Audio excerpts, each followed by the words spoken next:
श्री शिवाय नमस्तुभ्यम। हर हर महादेव। ओम नमः शिवाय। आप सभी भक्तों पर भोलेनाथ और माँ पार्वती की कृपा सदा सर्वदा बनी रहे, इसी मंगल कामना के साथ आज का वीडियो का शुभारंभ करती हूँ। तो भक्तों, आज आप सुनेंगे शिव महापुराण की आगे की वृत्तांत। प्रेम से बोलिए ओम नमः शिवाय। हर हर महादेव। जय श्री गणेश। ऋषिगण बोले, हे सूत जी, शिवलिंग की स्थापना कैसे करनी चाहिए, उसका लक्षण क्या है तथा उसकी पूजा कैसे करनी चाहिए, किस देश काल में करनी चाहिए और किस द्रव के द्वारा उसका निर्माण होना चाहिए। सूत जी बोले, हे महर्षियों, मैं आप लोगों के लिए इस विषय का वर्णन करता हूँ, ध्यान देकर समझिए। अनुकूल एवं शुभ समय में किसी पवित्र तीर्थ में अथवा नदी आदि के तट पर अपनी रुचि के अनुसार ऐसी जगह शिवलिंग की स्थापना करनी चाहिए जहाँ नित्य पूजन हो सके। पार्थिव द्रव से, जलमयी द्रव से अथवा धातुमयी पदार्थ से अपनी रुचि के अनुसार कल्पोक्त लक्षणों से युक्त शिवलिंग का निर्माण करके उसकी पूजा करने से उपासक को उस पूजन का पूरा फल प्राप्त होता है। संपूर्ण शुभ लक्षणों से युक्त शिवलिंग तत्काल पूजन का फल देने वाला होता है। यदि जल प्रतिष्ठा करनी हो तो इसके लिए छोटा सा शिवलिंग, और यदि अचल प्रतिष्ठा करनी हो तो स्थूल शिवलिंग श्रेष्ठ माना जाता है। उत्तम लक्षणों से युक्त पीठ सहित शिवलिंग की स्थापना करनी चाहिए। शिवलिंग का पीठ मंडलाकार, गोल, चकोर, त्रिकोण अथवा खटवांग के आकार में ऊपर गोल तथा आगे लंबा होना चाहिए। ऐसा लिंग पीठ महान फल देने वाला होता है। पहले मिट्टी, प्रस्तर आदि से अथवा लोहे आदि से शिवलिंग का निर्माण कराना चाहिए। जिस द्रव से शिवलिंग का निर्माण हो उसी से उसका पीठ भी बनाना चाहिए। यही अस्थावर अचल प्रतिष्ठा वाले शिवलिंग की विशेष बात है। चल प्रतिष्ठा वाले शिवलिंग में भी लिंग और पीठ का एक ही उपादान होना चाहिए, किंतु बाणलिंग की यह नियम नहीं है। लिंग की लंबाई निर्माणकर्ता के 12 अंगुल के बराबर होना चाहिए। ऐसा ही शिवलिंग उत्तम कहा गया है। इसमें कम लंबाई हो तो फल में कमी आ जाती है, अधिक हो तो कोई दोष नहीं है। चर लिंग में भी वैसा ही नियम है। उसकी लंबाई कम से कम कर्ता के 1 अंगुल के बराबर होनी चाहिए।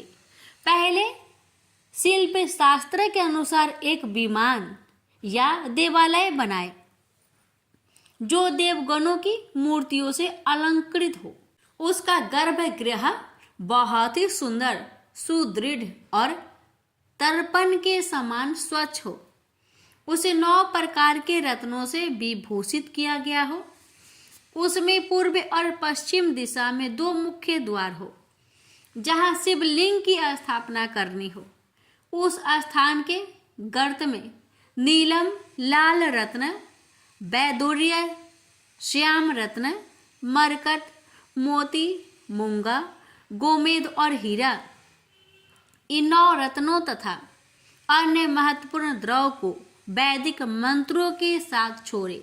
सधोजात आदि 5 वैदिक मंत्र द्वारा शिवलिंग का 5 स्थानों में क्रमशः पूजन करके अग्नि में हविष्यान की अनेक आहुतियां दे और परिवार सहित मेरी पूजा करके गुरु स्वरूप आचार्यों को धन तथा भाई बंधुओं को अभिलषित वस्तुओं से संतुष्ट करे।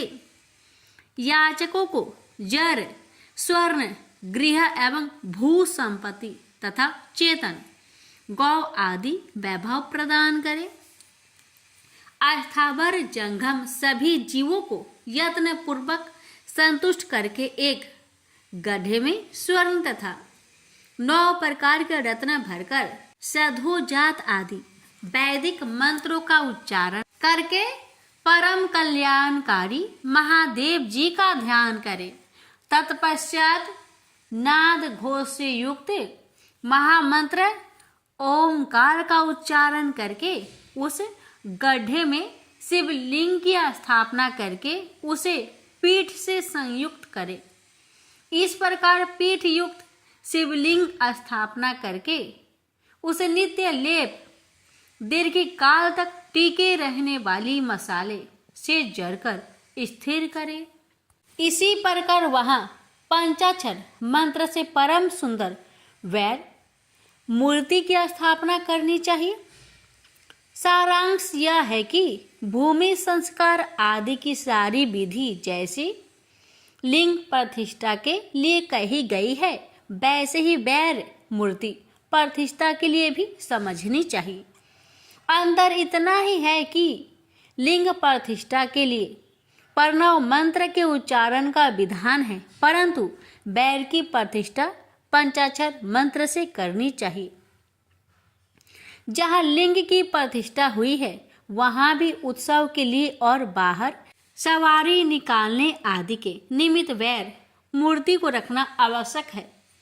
वैर को बाहर से भी लिया जा सकता है, उसे गुरुजनों से ग्रहण करे। ब्रह्म वैर वही लेने योग्य है जो साधु पुरुषों द्वारा पूजित हो। इस प्रकार लिंग में और वैर में भी की हुई महादेव जी का पूजन शिव पद प्रदान करने वाली होती है। आस्थाभर और जंघम के भेद से लिंग भी 2 प्रकार का कहा गया है। वृक्ष लता आदि को आस्थाभर लिंग कहते हैं और कृमि कीट आदि को जंघम लिंग। सिंचने आदि के द्वारा आस्थाभर लिंग की सेवा करनी चाहिए और जंघम लिंग को आहार एवं जल आदि देकर तृप्त करना उचित है। उन अस्थावर जंघम जीवों को सुख पहुंचाने में अनुरक्त होना भगवान शिव का पूजन है, ऐसा विद्वान पुरुष मानते हैं।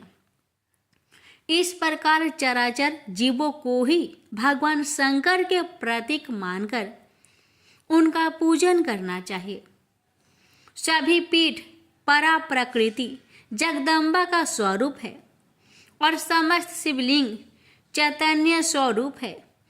जैसे भगवान शंकर देवी पार्वती को गोद में बैठाकर विराजते हैं, उसी प्रकार यह शिवलिंग सदा पीठ के साथ ही विराजमान होता है। इस तरह महालिंग की स्थापना करके विविध उपचारों द्वारा उसका पूजन करें। अपनी शक्ति के अनुसार नित्य पूजा करनी चाहिए तथा देवालय के पास ध्वजारोपण आदि करनी चाहिए। इस प्रकार साक्षात शिव का पद प्रदान करने वाले लिंग की स्थापना करें अथवा चर लिंग में षोडशोपचार द्वारा यथोचित रीति से क्रमशः पूजन करें। यह पूजन भी शिव पद को प्रदान करने वाला है। आहवन, आसन, अर्घ्य, पाद्य, पादांग, आचमन, अभयंग पूर्वक स्नान, वस्त्र, गंध, पुष्प, धूप, दीप, नैवेद्य, तांबूल, समर्पण, नीराजन, नमस्कार और विसर्जन, यह 16 उपचार हैं अथवा अर्ध से लेकर नैवेद्य तक विधिवत पूजन करें। अभिषेक, नैवेद्य, नमस्कार और तर्पण, ये सब यथाशक्ति नित्य करें। इस तरह किया हुआ शिव का पूजन शिव पद की प्राप्ति कराने वाला होता है। अथवा किसी मनुष्य के द्वारा स्थापित शिवलिंग में, ऋषियों द्वारा स्थापित शिवलिंग में, देवताओं द्वारा स्थापित शिवलिंग में, अपने आप प्रकट हुए स्वयंभू लिंग में तथा अपने द्वारा नूतन स्थापित हुए शिवलिंग में भी उपचार समर्पण पूर्वक जैसे तैसे पूजन करने से या पूजन की सामग्री देने से भी मनुष्य ऊपर जो कुछ कहा गया है वह सारा फल प्राप्त कर लेता है। क्रमशः परिक्रमा और नमस्कार करने से भी शिवलिंग शिव पद की प्राप्ति कराने वाला होता है। यदि नियम पूर्वक शिवलिंग का दर्शन मात्र कर लिया जाए तो भी कल्याणप्रद होता है। मिट्टी, आटा, गाय के गोबर, फूल, कनेर पुष्प, फल, गुड़, मक्खन, भस्म अथवा अन्य से भी अपनी रुचि के अनुसार शिवलिंग बनाकर तदन अनुसार उसका पूजन करें। कुछ लोग हाथ के अंगूठे आदि पर भी पूजा करना चाहते हैं। लिंग का निर्माण कहीं भी करने में किसी प्रकार का निषेध नहीं है। भगवान शिव सर्वत्र ही भक्त के प्रयत्न के अनुसार फल प्रदान कर देते हैं अथवा श्रद्धा पूर्वक शिव भक्तों को शिवलिंग का दान या लिंग की पूजन का दान करने से भी शिवलोक की प्राप्ति होती है। अथवा प्रतिदिन 10,000 प्रणव मंत्र का जप करे अथवा दोनों संध्याओं के समय 1,000 प्रणव का जप किया करे। यह क्रम भी शिव पद की प्राप्ति कराने वाला है, ऐसा जानना चाहिए। जल काल में मकरांत प्रणव का उच्चारण मन की शुद्धि करने वाला होता है। समाधि में मानसिक जल का विधान है तथा अन्य सब समय उपांशु जप ही करना चाहिए। नाद और बिंदु से युक्त ओमकार के उच्चारण को विद्वान पुरुष समान प्रणव कहते हैं। यदि प्रतिदिन आदर पूर्वक 10,000 पंचाक्षर मंत्र का जप किया जाए अथवा दोनों संध्याओं के समय 1,000 का ही जप किया जाए तो उसे शिव पद की प्राप्ति कराने वाला समझना चाहिए। ब्राह्मणों के लिए आदि में प्रणव से युक्त पंचाक्षर मंत्र का अच्छा बताया गया है। फल की प्राप्ति के लिए दीक्षा पूर्वक गुरु से मंत्र ग्रहण करना चाहिए। कलश से किया हुआ स्नान, मंत्र की दीक्षा, मातृकाओं का न्यास, सत्य से पवित्र अंतःकरण वाला ब्राह्मण तथा ज्ञानी गुरु, इन सबको उत्तम माना गया है। दीजों के लिए नमः शिवाय के उच्चारण का विधान है। दीजित रोकों के लिए अंत में नमः पद के प्रयोग की विधि है, अर्थात वे शिवाय नमः इस मंत्र का उच्चारण करें। स्त्रियों के लिए भी कहीं कहीं विधि पूर्वक अंत में नमः जोड़कर उच्चारण का ही विधान है, अर्थात कोई कोई ऋषि ब्राह्मण की स्त्रियों के लिए नमः पूर्वक शिवाय के जप की अनुमति देते हैं, अर्थात वे नमः शिवाय का जप करें। पंचाक्षर मंत्र का 5 करोड़ जप करके मनुष्य भगवान सदा शिव के समान हो जाता है। 1, 2, 3 अथवा 4 करोड़ का जप करने से क्रमशः ब्रह्मा, विष्णु, रुद्र तथा महेश्वर का पद प्राप्त होता है। अथवा मंत्र में जितने अक्षर है उनका पृथक पृथक 1,00,000 जप करे अथवा समस्त अक्षरों का एक साथ ही जितने अक्षर हो उतने लाख जप करे। इस तरह के जप को शिव पद की प्राप्ति कराने वाला समझना चाहिए। यदि 1,000 दिनों में प्रतिदिन 1 सहस्त्र जप के क्रमशः से पंचाक्षर मंत्र का 10 लाख जप पूरा कर लिया जाए और प्रतिदिन ब्राह्मण भोजन कराया जाए तो उस मंत्र से अभिष्ट कार्य की सिद्धि होती है। ब्राह्मणों को चाहिए कि वह प्रतिदिन प्रातः काल 1008 बार गायत्री का जप करे। ऐसा होने पर गायत्री क्रमशः शिव का पद प्रदान करने वाली होती है। वेद मंत्रों और वैदिक तो का भी नियम पूर्वक जप करना चाहिए। एकाक्षर मंत्र 10,000, दर्शन मंत्र 1,000, 100 से कम अक्षर वाले मंत्र 100 और उनसे अधिक अक्षर वाले मंत्र यथाशक्ति एक से अधिक बार जपने चाहिए। वेदों को पारायण को भी शिव पद की प्राप्ति कराने वाला जानना चाहिए। अन्य जो बहुत से मंत्र है उनका भी जितने अक्षर हो उतने लाख जप करना चाहिए। एकाक्षर मंत्रों को उसी प्रकार करोड़ की संख्या में जपना चाहिए। अधिक अक्षर वाले मंत्र हजार की संख्या में भक्ति पूर्वक जपने चाहिए। इस प्रकार जो यथाशक्ति जप करता है वह क्रमशः शिव पद प्राप्त कर लेता है। अपनी रुचि के अनुसार किसी एक मंत्र को अपनाकर मृत्यु प्रयत्न प्रतिदिन उसका जप करना चाहिए, अथवा ओम इस मंत्र का प्रतिदिन 1 सहस्त्र जप करना चाहिए। ऐसा करने पर भगवान शिव की आज्ञा से संपूर्ण मनोरथों की सिद्धि होती है। जो मनुष्य भगवान शिव के लिए फुलवाड़ी या बगीचे आदि लगाता है तथा शिव के सेवा कार्य के लिए मंदिर में झाड़ने बुहारने आदि की व्यवस्था करता है, वह इस पुण्य कर्मों को करके शिव पद प्राप्त कर लेता है। भगवान शिव के जो काशी आदि क्षेत्र हैं उनमें भक्ति पूर्वक नित्य निवास करें। वे जड़ चेतन सभी को भोग और मोक्ष देने वाला होते हैं। अतः विद्वान पुरुष को भगवान शिव के क्षेत्र में मृत्यु प्रयत्न निवास करना चाहिए।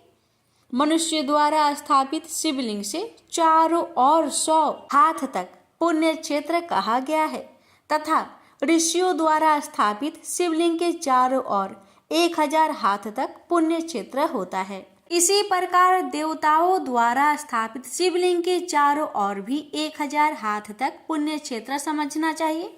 स्वयंभू शिवलिंग के चारों ओर तो 1000 धनुष 4000 हाथ तक पुण्य क्षेत्र होता है। पुण्य क्षेत्र में स्थित बावड़ी, कुआं और पोखरे आदि को शिव गंगा समझना चाहिए। भगवान शिव का ऐसा ही वचन है, वहां स्नान दान और जप करके मनुष्य भगवान शिव को प्राप्त कर लेता है। अतः मृत्यु प्रयत्न शिव के क्षेत्र का आश्रय लेकर रहना चाहिए। जो शिव के क्षेत्र में अपनी किसी मृत संबंधी का दाह दशा, मासिक श्राद्ध, सौपिंडीकरण अथवा वार्षिक श्राद्ध कराता है अथवा कभी भी शिव के क्षेत्र में अपने पितरों को पिंड देता है, वह तत्काल सब पापों से मुक्त हो जाता है और अंत में शिव पद पाता है। अथवा शिव के क्षेत्र में 7, 5, 3 या 1 ही रात निवास कर ले, ऐसा करने से भी क्रमशः शिव पद की प्राप्ति होती है। लोक में अपने अपने वर्ण के अनुरूप सदाचार का पालन करने से भी मनुष्य शिव पद को प्राप्त कर लेता है। वर्ण अनुकूल आचरण से तथा भक्ति भाव से वह अपने सत्कर्म का अतिशय फल पाता है। कामना पूर्वक किए हुए अपने कर्म के अभीष्ट फल को शीघ्र ही पा लेता है। निष्काम भाव से किया हुआ सारा कर्म साक्षात शिव पद की प्राप्ति कराने वाला होता है। दिन के 3 विभाग होते हैं, प्रातः, मध्याह्न और सायं। इन तीनों में से क्रमशः एक एक प्रकार के कर्म का संपादन किया जाता है। प्रातः काल को शास्त्र विहित नित्य कर्म के अनुष्ठान का समय जानना चाहिए। मध्याह्न काल सकाम कर्म के लिए उपयोगी है तथा सायंकाल शांति कर्म के लिए उपयुक्त है, ऐसा जानना चाहिए। इसी प्रकार रात्रि में भी समय का विभाजन किया गया है। रात के 4 पहरों में से जो बीच के 2 पहर है उन्हें निशित काल कहा गया है। विशेषतः उस काल में की हुई भगवान शिव की पूजा अभिष्ट फल को देने वाली होती है। ऐसा जानकर कर्म करने वाला मनुष्य यथोक्त फल का भागी होता है। विशेषतः कलयुग में कर्म से ही फल की प्राप्ति होती है। अपने अपने अधिकार के अनुसार ऊपर कहे गए किसी भी कर्म के द्वारा शिवाराधन करने वाला पुरुष यदि सदाचारी है और पाप से डरता है तो वह उन कर्मों का पूरा फल अवश्य प्राप्त कर लेता है। ऋषिगण बोले, हे सुत जी, अब आप हमें पुण्य क्षेत्र बताइए जिनका आश्रय लेकर सभी स्त्री पुरुष शिव पद प्राप्त कर ले। हे सुत जी, हे योगी वरों में श्रेष्ठ शिव क्षेत्रों तथा सेवागमों शिव विषयक शास्त्रों का भी वर्णन कीजिए। सूत जी बोले, हे ऋषियों, सभी क्षेत्रों और आगमों का वर्णन श्रद्धा पूर्वक सुनिए। सूत जी बोले, हे बुद्धिमान महर्षियों, मोक्षदायक क्षेत्रों का वर्णन सुनिए। तत्पश्चात मैं लोक रक्षा के लिए शिव संबंधी आगमों का वर्णन करूंगा। पर्वत, वन और कन्नौज सहित इस पृथ्वी का विस्तार 50 करोड़ योजन है। भगवान शिव की आज्ञा से पृथ्वी संपूर्ण जगत को धारण करके स्थित है। भगवान शिव ने भूतल पर विभिन्न स्थानों में वहां के निवासियों को कृपा पूर्वक मोक्ष देने के लिए शिव क्षेत्र का निर्माण किया है। कुछ क्षेत्र में ऐसे हैं जिन्हें देवताओं तथा ऋषियों ने अपना वास स्थान बनाकर अनुग्रहित किया है, इसलिए उनमें तीर्थ तत्व प्रकट हो गया है। तथा अन्य बहुत से तीर्थ क्षेत्र ऐसे हैं जो लोगों की रक्षा के लिए स्वयं प्रदुभूत हुए हैं। तीर्थ और क्षेत्र में जाने पर मनुष्य को सदा स्नान, दान और जप आदि करना चाहिए, अन्यथा वह रोग, दरिद्रता तथा मुक्ता आदि दोषों का भागी होता है।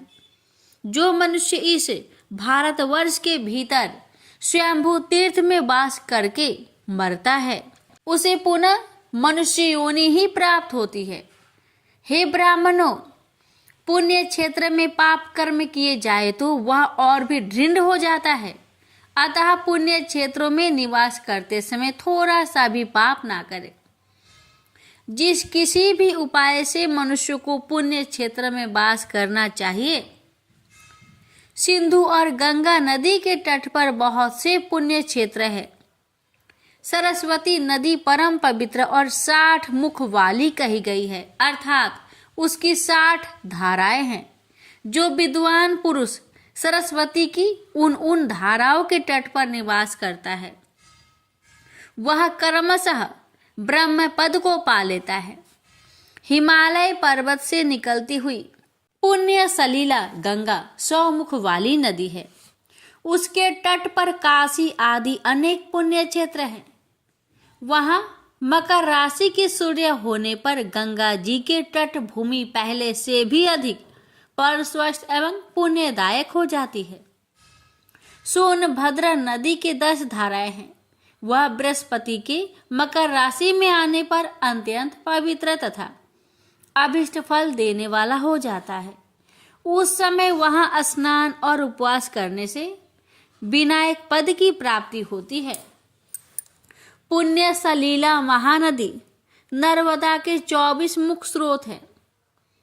उसमें स्नान तथा उसके तट पर निवास करने से मनुष्य को वैष्णव पद की प्राप्ति होती है। तमसा नदी के 12 तथा रेवा के 10 मुख है। परम पुण्यमयी गोदावरी के 21 मुख बताए गए हैं। वह ब्रह्म हत्या तथा गौ वध के पाप का भी नाश करने वाली एवं रुद्रलोक देने वाली है।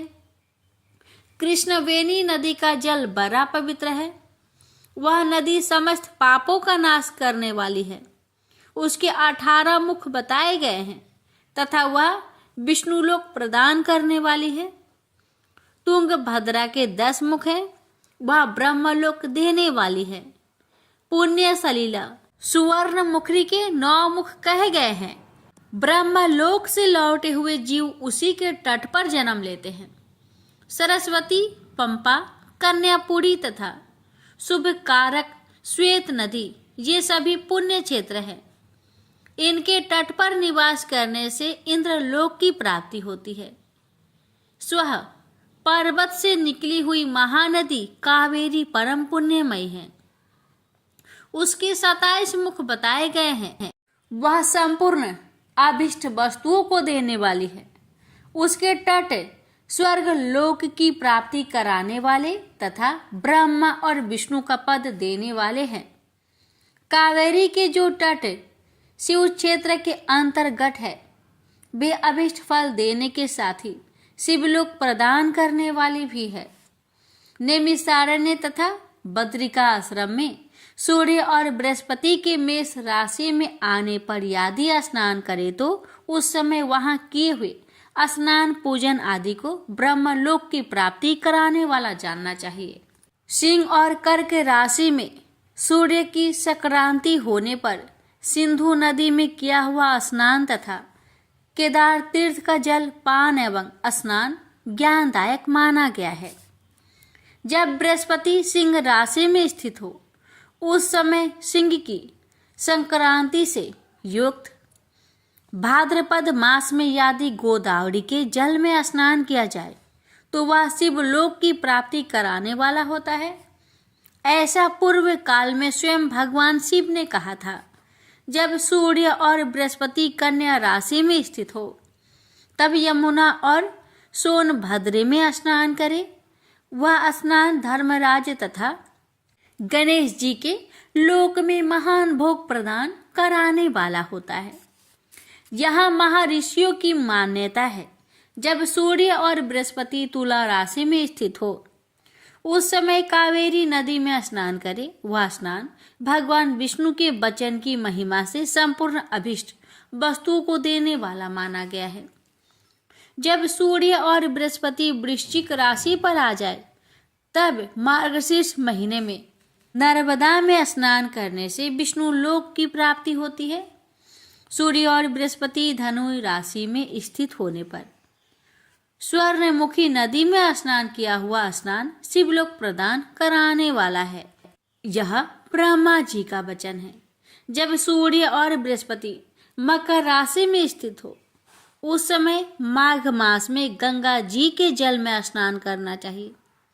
ब्रह्मा जी का कथन है कि वह स्नान शिवलोक की प्राप्ति कराने वाला होता है।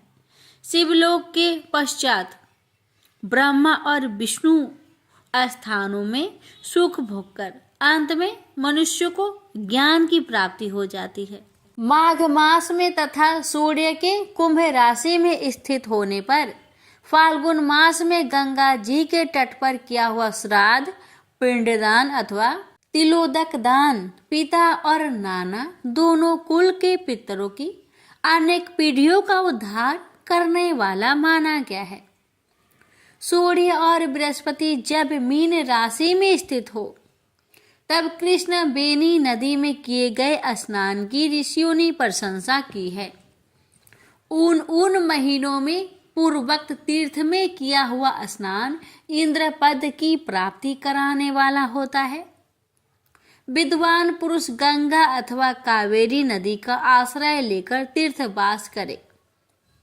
ऐसा करने से उस समय में किए हुए पाप का निश्चय ही नाश हो जाता है। रुद्रलोक प्रदान करने वाले बहुत से क्षेत्र हैं। ताम्र पर्णी और वेगवती ये दोनों नदियां ब्रह्मलोक की प्राप्ति रूप फल देने वाली है। उन दोनों के तट पर अनेक स्वर्गदायक क्षेत्र है। उन दोनों के मध्य में बहुत से पुण्यप्रद क्षेत्र हैं। वहां निवास करने वाला विद्वान पुरुष वैसे फल का भागी होता है। सदाचार, उत्तम वृत्ति तथा सद्भावना के साथ मन में दया भाव रखते हुए विद्वान पुरुष को तीर्थ में निवास करना चाहिए, अन्यथा उसका फल नहीं मिलता। पुण्य क्षेत्र में किया हुआ थोड़ा सा पुण्य भी अनेक प्रकार से वृद्धि को प्राप्त होता है तथा वहां किया हुआ छोटा सा पाप भी महान हो जाता है। यदि पुण्य क्षेत्र में रहकर ही जीवन बिताने का निश्चय हो तो उस पुण्य संकल्प से उसका पहले का सारा पाप तत्काल नष्ट हो जाएगा, क्योंकि पुण्य को ऐश्वर्यदायक कहा गया है।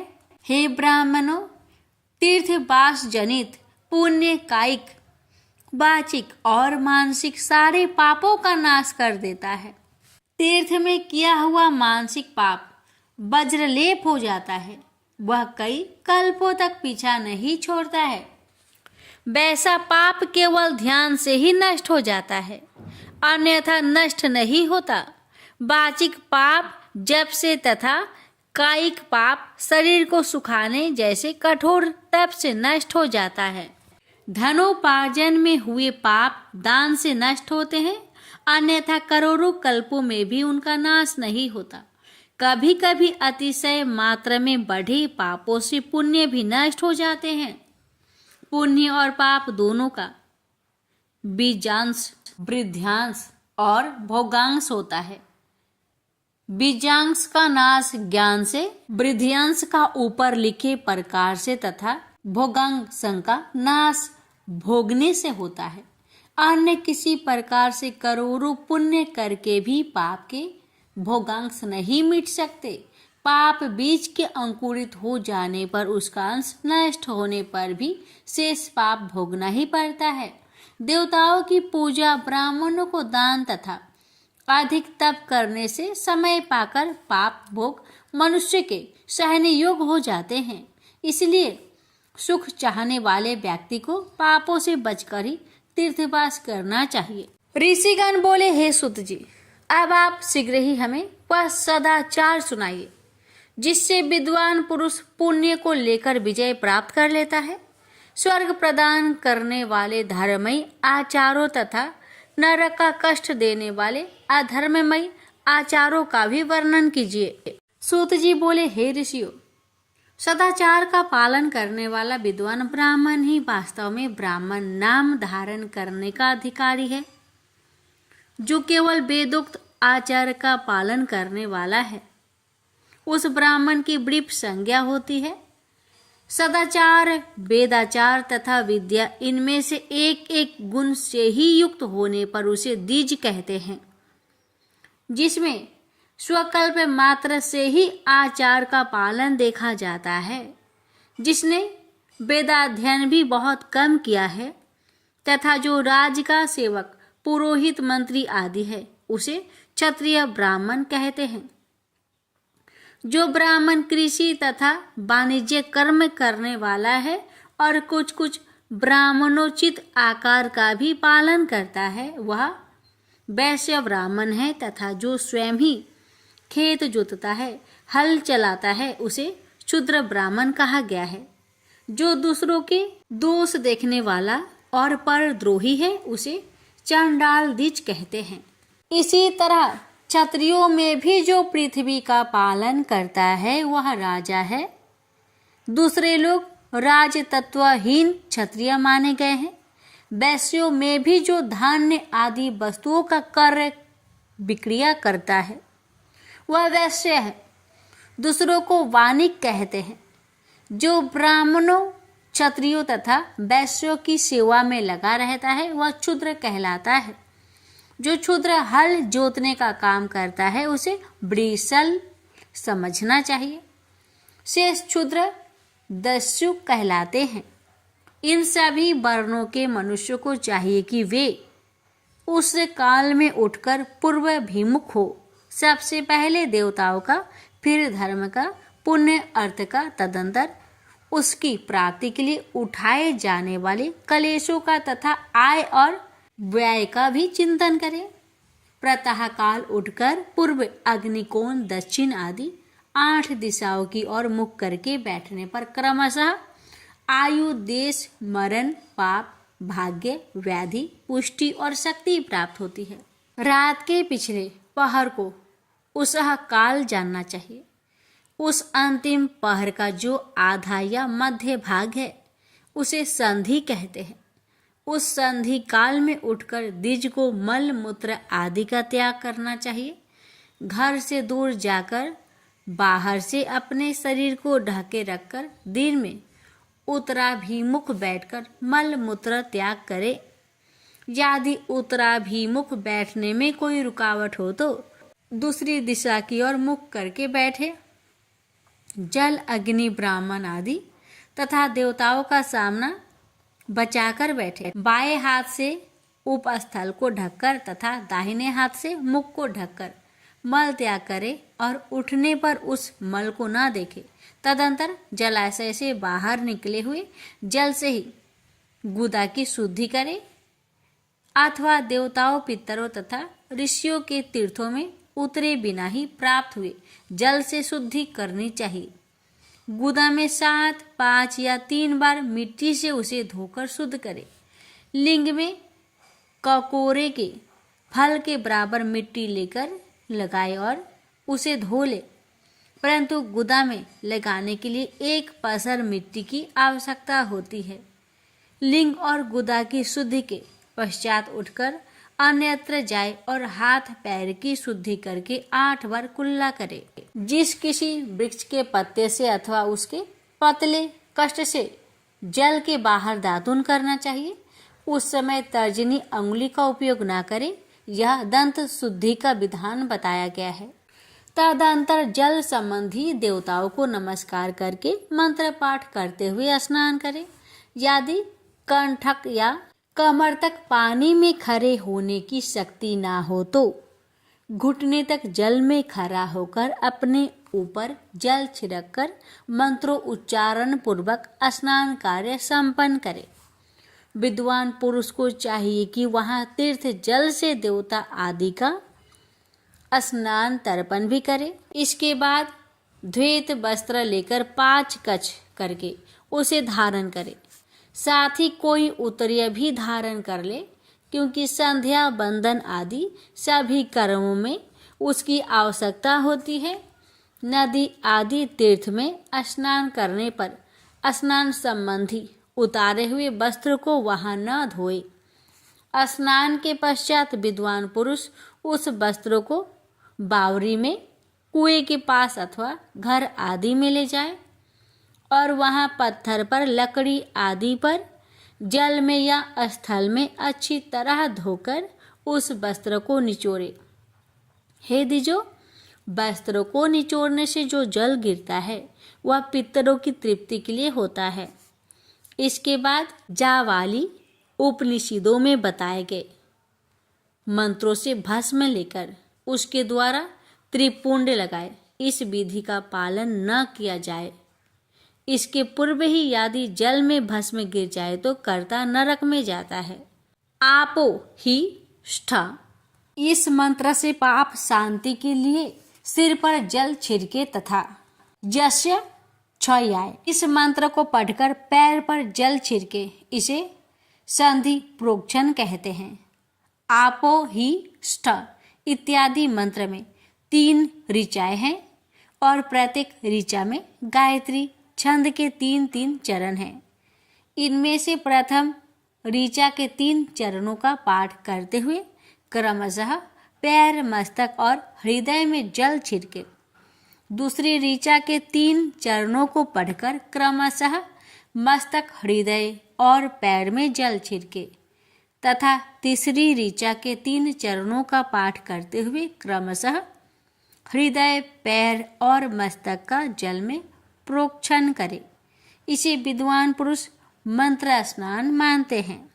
किसी अपवित्र वस्तु से किंचित स्पर्श हो जाने पर, अपना स्वास्थ्य ठीक न रहने पर, राजभय या राष्ट्र भय उपस्थित होने पर तथा यात्रा काल में जल की उपलब्धि न होने की व्यवस्था आ जाने पर मंत्र स्नान करना चाहिए। प्रातःकाल सूर्यानुवाक से तथा सायंकाल अग्नि संबंधी अनुवाक से जल का आचमन करके पुनः जल से अपने अंगों का प्रोक्षण करे। मध्याह्न काल में भी आपः पुनतु इस मंत्र से आचमन करके पूर्वक प्रोक्षण करना चाहिए। प्रातः काल की संध्या उपासना में गायत्री मंत्र का जप करके 3 बार ऊपरी की ओर सूर्य देव को अर्घ्य देना चाहिए। हे ब्राह्मणों, मध्य काल में गायत्री मंत्र के उच्चारण पूर्वक सूर्य को एक ही अर्घ्य देना चाहिए। फिर सायंकाल आने पर पश्चिम की ओर मुख करके बैठ जाए और पृथ्वी पर ही सूर्य के लिए अर्घ्य दे, ऊपर की ओर नहीं। प्रातःकाल और मध्य काल के समय अंजलि में अर्घ्य जल लेकर अंगुलियों की ओर से सूर्य देव के लिए अर्घ्य दे। अंगुलियों के छिद्र से ढलते हुए सूर्य को देखे तथा उनके लिए आत्म प्रदक्षिणा करके शुद्ध आचमन करे। सायंकाल में सूर्य अस्त से 2 घड़ी पहले ही की हुई संध्या निष्फल होती है, क्योंकि वह सायं संध्या का समय नहीं है। ठीक समय पर संध्या करनी चाहिए, ऐसी शास्त्र की आज्ञा है। यदि संध्या उपासना की बिना दिन बीत जाए तो प्रत्येक समय के लिए क्रमशः प्रायश्चित करना चाहिए। यदि एक दिन बीते तो प्रत्येक बीते हुए संध्या काल के लिए नित्य नियम के अतिरिक्त 100 गायत्री मंत्र का अधिक जप करे। यदि नित्य कर्म के लुप्त हुए 10 दिन से अधिक बीत जाए तो उसके प्रायश्चित रूप में 1,00,000 गायत्री का जप करना चाहिए। यदि 1 मास तक नित्य कर्म छूट जाए तो पुनः अपना उपनयन संस्कार कराए। अर्थ सिद्धि के लिए इस गौरी, कार्तिकेय, विष्णु, ब्रह्मा, चंद्रमा और यम का तथा ऐसे ही अन्य देवताओं का भी शुद्ध जल से तर्पण करे। तत्पश्चात तर्पण कर्म को ब्रह्मार्पण करके शुद्ध आचमन करे। तीर्थ के दक्षिण भाग में, परषष्ठ मठ में, मंत्रालय में, देवालय में, घर में अथवा अन्य किसी नियत स्थान में आसन पर स्थिरता पूर्वक बैठकर विद्वान पुरुष अपनी बुद्धि को स्थिर करे और संपूर्ण देवताओं को नमस्कार करके पहले प्रणव का जप करने के पश्चात गायत्री मंत्र की आवृत्ति करे। प्रणव के अ, ओ, म इन तीनों अक्षरों से जीव और ब्रह्म की एकता का प्रतिपादन होता है। इस बात को जानकर प्रणव का जप करना चाहिए। जप काल में यह भावना करनी चाहिए कि हम तीनों लोकों की सृष्टि करने वाले ब्रह्मा, पालन करने वाले विष्णु तथा संहार करने वाले रुद्र की जो स्वयं प्रकाश चिंतमयी है उपासना करते हैं।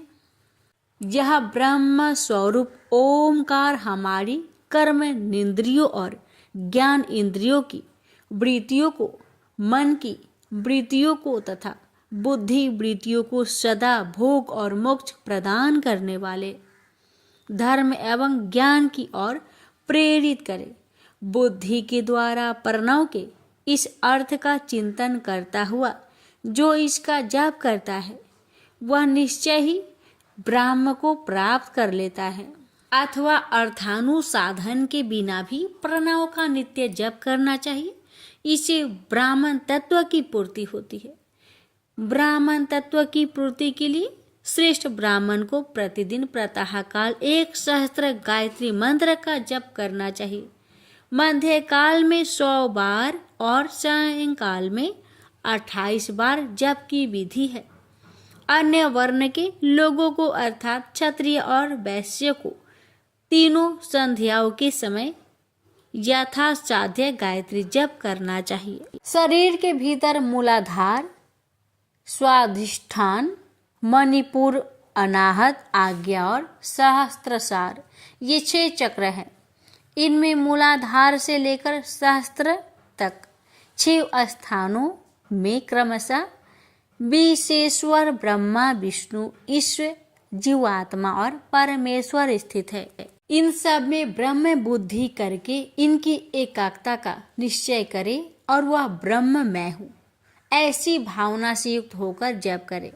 उन्हीं विधेश्वर आदि की ब्रह्म रंध्र आदि में तथा इस शरीर से बाहर भी भावना करे। महतत्व से लेकर पंचभूत प्रयत्न तत्व से बना हुआ जो शरीर है, ऐसे सहस्त्रों शरीरों का एक एक अजपा गायत्री के जप से एक के क्रमशः अतिक्रमण करके जीवों को धीरे धीरे परमात्मा से संयुक्त करे। यह जप का तत्व बताया गया है। 100 अथवा 28 मंत्र के जप से उतने ही शरीरों का अतिक्रमण होता है। इस प्रकार जो मंत्रों का जप है इसी को आदि क्रम से वास्तविक जप जानना चाहिए। 1000 बार किया हुआ जप ब्रह्म लोक प्रदान करने वाला है, ऐसा जानना चाहिए। 100 बार किया हुआ जप इंद्र पद की प्राप्ति कराने वाला माना गया है। ब्रह्म नेतर पुरुष आत्मरक्षक के लिए जो स्वकल्प मात्र में जप करता है वह ब्राह्मण के कुल में जन्म लेता है। इस प्रकार प्रतिदिन सूर्योपास्थान करके उपयुक्त रूप से जप का अनुष्ठान करना चाहिए। 12 लाख गायत्री का जप करने वाला पुरुष पूर्ण रूप से ब्राह्मण कहा गया है। जिस ब्राह्मण ने 1 लाख गायत्री का भी जप न किया हो उसे वैदिक कार्य में न लगाए। 70 वर्ष की अवस्था तक नियम पालन पूर्वक कार्य करे, इसके बाद गृह त्याग कर संन्यास ले ले। परिवाचक या सन्यासी पुरुष नित्य प्रातःकाल 12,000 प्रणव का जप करे। यदि एक दिन नियम का उल्लंघन हो जाए तो दूसरे दिन उसके बदले में उतना ही मंत्र और अधिक जपना चाहिए। इस प्रकार जप को चलाने का प्रयत्न करना चाहिए। यदि क्रमशः 1 मास उल्लंघन का व्यतीत हो गया हो तो 1.5 लाख जप करके उसका प्रायश्चित करना चाहिए। इससे अधिक समय तक नियम का उल्लंघन हो जाए तो पुनः नए सिरे से गुरु से नियम ग्रहण करें। ऐसा करने से दोषों की शांति होती है, अन्यथा रौरव नरक में जाना पड़ता है। जो सकाम भावना से युक्त गृहस्थ ब्राह्मण है उसी को धर्म तथा अर्थ के लिए यत्न करना चाहिए। मुमुक्षु ब्राह्मण को तो सदा ज्ञान का ही अभ्यास करना चाहिए। धर्म से अर्थ की प्राप्ति होती है, अर्थ से भोग सुलभ होता है और उस भोग से वैराग्य की प्राप्ति होती है। धर्म पूर्वक उपार्जित धन से जो भोग प्राप्त होता है उससे एक दिन अवश्य वैराग्य का उदय होता है। धर्म के विपरीत अधर्म से उपार्जित धन के द्वारा जो भोग प्राप्त होता है उससे भोगों के प्राप्ति आसक्ति उत्पन्न होती है। धर्म 2 प्रकार का कहा गया है, द्रव के द्वारा संपादित होने वाला और शरीर से किया जाने वाला। द्रव धर्म में यज्ञ आदि के रूप में और शरीर धर्म तीर्थ स्नान आदि के रूप में पाए जाते हैं। मनुष्य धर्म से धन पाता है, तपस्या से उसे दिव्य रूप की प्राप्ति होती है। कामनाओं को त्याग करने वाले पुरुष के अंतःकरण की शुद्धि होती है, उस शुद्धि से ज्ञान का उदय होता है। इसमें संचय नहीं है। सतयुग आदि में तप को परस्वस्त कहा गया है, किंतु कलयुग में द्रव साध्य धर्म अच्छा माना गया है। सतयुग में ध्यान से, त्रेता में तपस्या से और द्वापर में यज्ञ करने से ज्ञान की सिद्धि होती है। परंतु कलयुग में प्रतिमा भागवत विग्रह की पूजा से ज्ञान लाभ होता है। जिसका जैसा पुण्य या पाप होता है उसे वैसा ही फल प्राप्त होता है। द्रव देह अथवा अंग में न्यूनता वृद्धि अथवा क्षय आदि के रूप में वह फल प्रकट होता है। अधर्म में हिंसा दुख रूप है और धर्म सुख रूप है। मनुष्य अधर्म से दुख पाता है और धर्म से सुख पाता है एवं अभ्युदय का भागी होता है। दुराचार से दुख प्राप्त होता है और सदाचार से सुख है। अतः भोग और मोक्ष की सिद्धि के लिए धर्म का उपार्जन करना चाहिए। जिसके घर में कम से कम 4 मनुष्य है, ऐसे कुटुंबी ब्राह्मण को जो 100 वर्षों के लिए जीविका जीवन निर्वाह की सामग्री देता है उसके लिए वह दान ब्रह्म लोक की प्राप्ति कराने वाला होता है। 1000 चंद्रायन व्रत का अनुष्ठान ब्रह्म लोकदायक माना गया है। जो क्षत्रिय 1000 कुटुंबों को जीविका और आवास देता है उसका वह कर्म इंद्र लोक की प्राप्ति कराने वाला होता है। और 10,000 कुटुंबों को दिया हुआ आश्रयदान ब्रह्म लोक प्रदान करता है। दाता पुरुष जिस देवता के उद्देश्य से दान करता है अर्थात वह दान के द्वारा जिस देवता को प्रसन्न करना चाहता है उसी का लोक उसे प्राप्त होता है। ऐसे वेद वेता पुरुष कहते हैं, धनहीन पुरुष सदा तपस्या का उपार्जन करे, क्योंकि तपस्या और तीर्थ सेवन से अच्छे सुख पाकर मनुष्य उसका उपभोग करता है। अब मैं न्यूनतः धन के उपार्जन की विधि बता रहा हूँ। ब्राह्मण को चाहिए कि वह सदा सावधान रहकर विशुद्ध प्रतिग्रह, दान ग्रह तथा याजन यज्ञ कराने आदि से धन का अर्जन करे। वह इसके लिए कहीं दीनता न दिखाए और न अत्यंत कलेशदायक कर्म ही करे। क्षत्रिय बाहुबल से धन का उपार्जन करे और वैश्य कृषि एवं गोरक्षा से न्यायोपार्जित धन का दान करने से दाता को ज्ञान की सिद्धि होती है। ज्ञान सिद्धि द्वारा सब पुरुषों को गुरु कृपा से मोक्ष सिद्धि सुलभ होती है। मोक्ष से स्वरूप की सिद्धि, ब्रह्म रूप से स्थिति प्राप्त होती है, जिससे मुक्त पुरुष परमानंद का अनुभव करता है। हे द्विजो, मनुष्य को यह सब सत्संग से प्राप्त होता है। गृहस्थ तथा श्रमिकों को धन्य धान्य आदि सभी वस्तुओं का दान करना चाहिए। अपना हित चाहने वाले गृहस्थकों को जिस काल में जो फल अथवा धान्य वस्तु उत्पन्न होती है, उन ब्राह्मणों को दान करना चाहिए। वह तृषा निवृत्ति के लिए जल तथा क्षुधा रूपी रोग की शांति के लिए सदा अन्न का दान करे।